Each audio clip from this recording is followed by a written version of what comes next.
უკრაინა პოლონეთის საზღვარი უკან ცხელი ომია. აქ მოსვლამდე ყველაზე მტკივნეული გადაწყვეტილებაა მისაღები. სამშობლო უნდა დატოვო.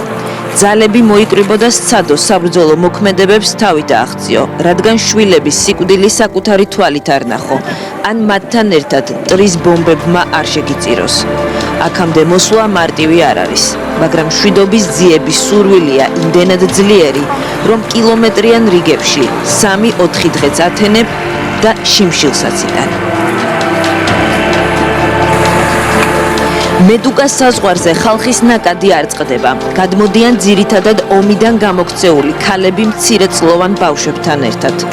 მათი ქმრები, ძმები თუ მამები ამ დროს უკრაინის დიდ ქალაქებში მტერს გმირულად იგერიებენ.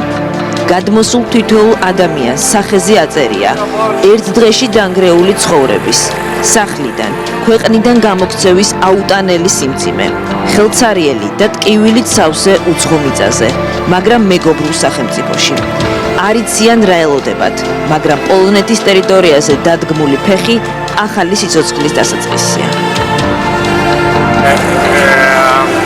ამ ადამიანებმა ომი საკუთარი თვალით ნახეს. ომი, რომელიც მათ არ დაუწყიათ. პოლონეთი უკრაინის საზღვარზე ყველაზე დამდგუნველი ომის ბავშვების ნახვაა. არც ამ პატარების არჩევანი ყოფილა საომარი მოქმედებები. პუტინის რეჟიმმა მათ ლტოლვილობის განაჩენი გამოუტანა. მანამდე დაბომბვის საზარელი ხმა მოასმენინა. საზღვარზე ვხვდებით ცოლ-ქმარს კიევიდან. Мы оставили все. ჩვენ დავტოვეთ ყველაფერი, კარი გასაღებით გამოვკეტეთ და გამოვედით. ერთი ჩემოდნით წამოვედით. ეს არის საშინელება. ამაზე საშიში რა უნდა იყოს. ცხოვრობდით კიევის ცენტრში. ბომბები ჩვენი სახლიდან 500 მეტრში ჩამოვარდა. საზარელი სანახავი იყო. ანძის აფეთქების შემდეგ უკვე წამოსვლა გადავწყვიტეთ.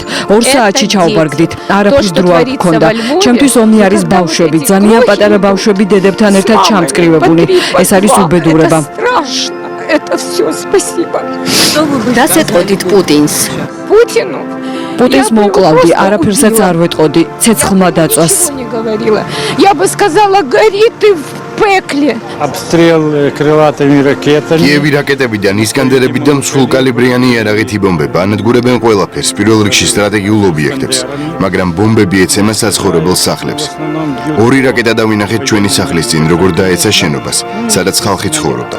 წამოსვლის დღეს ცენტრალურ სადგურთან რუსული რაკეტების საჰაერო თავდასხმის სისტემებმა ჩამოაგდო. 2 ტანკიც გაანადგურეს, სადესანტო ჯგუფიც აიყვანეს და გადავრჩით. არ აქვს გამართლება მკვლელს. კოსტია დაწყნარდი, გუნდით ავადმყოფია.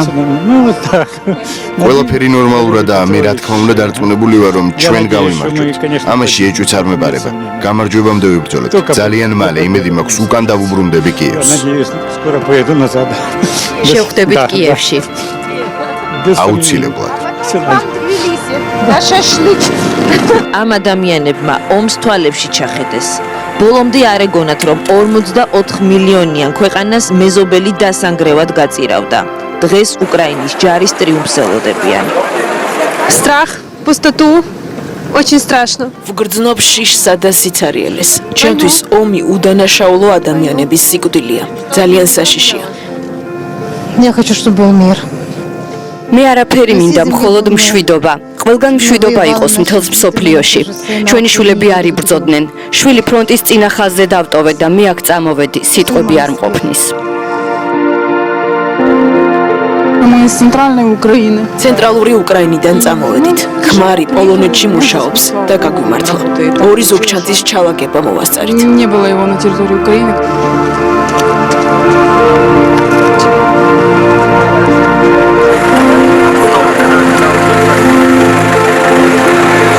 მედუკალ ტოლვილების მიღების პირველი წერტილია. საზღვრისპირა ქალაქი ზუსტად ასახავს დღეს უკრაინაში არსებულ სიტუაციას. უკრაინელებს აქ ხვდებათ ყველაფერი, რაც პირველ ეტაპზეა მათთვის გადაუდებელი აუცილებლობის. ცხელი საკვები, პროდუქტები ბავშვებისთვის, ჰიგიენის საშუალებები, ტანსაცმელი. პოლონელებს მოაქვთ ყველაფერი და საკუთარი სახლის კარს უღებენ. გრძელი რიგი საკვებისა და ტანსაცმლის შემდეგ ავტობუსების წინ დგას. ადგილი ყველასთვის არის, მაგრამ დედაქალაქამდე მისვლას ჩქარობენ. რეგისტრაციის შემდეგ მათი გადანაწილება უნდა მოხდეს.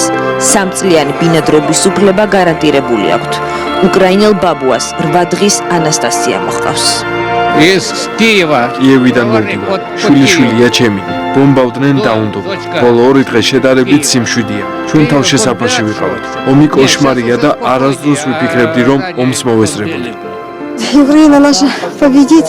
ჩემი უკრაინა გაიმარჯვებს, კიევი თავისუფალი იქნება, გული დაფლეთილი მაქვს, რუსეთი უნდა წავიდეს უკრაინიდან. პოლონეთამდე გზაში ისე ეხმარება ყველა ერთმანეთს, რომ ემოციებით დატვირთული ვარ, ეს საოცრებაა. კიევი ჩემთვის ყველაფერია და მოუთმენლად ველოდები კიევში დაბრუნებას. ეს გამარჯვების შემდეგ მოხდება. Надеемся, что мы имеди მაქვს რომ აქ დიდი ხნით დარჩენა არ მოგვიწევს. Надеемся, что мы вернемся домой. გავიმარჯვებთ, დავბრუნდებით და ავაშენებთ ჩვენს ქვეყანას. Назад.